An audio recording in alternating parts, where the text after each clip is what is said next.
time to draw a diagram, we must follow these ray rules. Rule number 1 is, first rule is, if you take any lens, there is always a principal axis is there, center of curvature is there, principal focus is there, pole is there. Already we know all these things. The first rule is, when the ray is going straight parallel to the principal axis, when the ray is going parallel to the principal axis, anywhere it is, after reflection it passes through the principal focus. After reflection it passes through the principal focus. This is the first rule number 1. Rule number 1 is, any parallel line after reflection passes through the principal focus. Number 2, second rule is, rule number 2 is, if any ray is passing,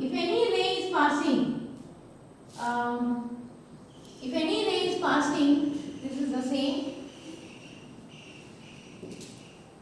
This is the center of curvature, principal focus, pole. If any ray is passing through the center of curvature,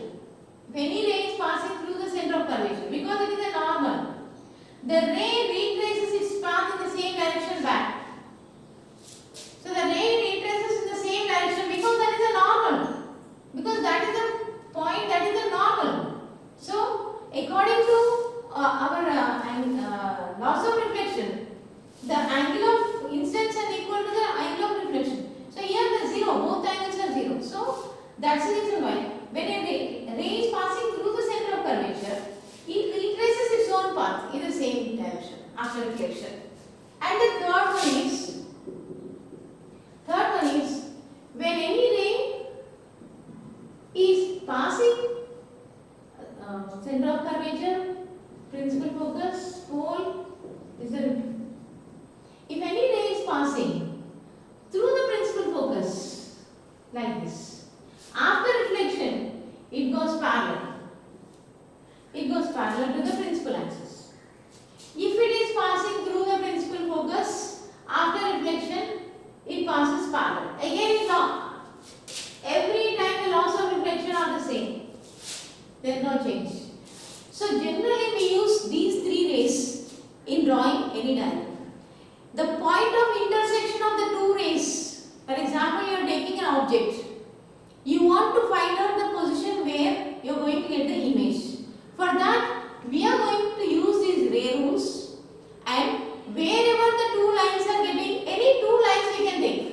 No need of taking 3, you can use any 2. Wherever there is a point of intersection of these 2 lines, there at that position the image is formed. Now in this particular case, next case we are going to see the different positions where the object is kept and how the images are formed. Now this is the table, this is a very important thing. Please try to draw your own diagrams. Please try to use a scale and pencil and eraser in drawing these diagrams. Let us see the different cases. Now we are going to see the different cases. Generally, in any case, here we are taking a mirror, a concave mirror. In the case of a concave mirror, this is an object. Generally, the object distance is measured in terms of u. U is an alphabet used to find out the object distance. The object is placed beyond C, beyond the center of curvature. Then what happened? How to find out? See, the first ray is coming like this, parallel to the axial line.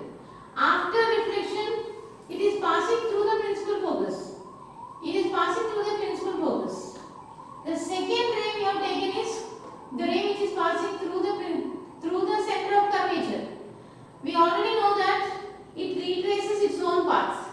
So now these 2 lines are interfering at this point. So this is the point where we get the image. This is the object and this is the image. And generally the image distance is represented with a small letter V. So here in this case the image is inverted, real, which can be caught on a screen. It is a diminished image because its size is less than that of the object. So here we are getting, when the object is placed beyond C, we are getting an image which is inverted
when we are putting the object at C. And this is the third case.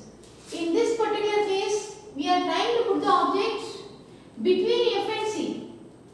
In that particular case, first ray we are taking parallel. After reflection, it passes through the principal focus and goes like that. And the second ray we are taking this ray which is passing through the principal focus. After reflection, it goes parallel. These two rays are interfering at this point, and this is the point where we get the image. Now, in this particular case, this image is in size it is bigger than that of object. Means it is magnified. This is a magnified image, a real image, and an inverted image. Magnified, real, and inverted. When an object is placed, this is another case. When the object is placed before F, between F and P, polar of the mirror, between these two, in this particular case, the first ray is passing like this parallel. After reflection, it is going through the principal focus, and it appears as if it is coming from here. This is appearing. This is not real, but this is appearing here. That's the reason why we are using the dotted line. And the second ray we have used is a ray which is passing through the center of curvature, again retracing its own path, rays of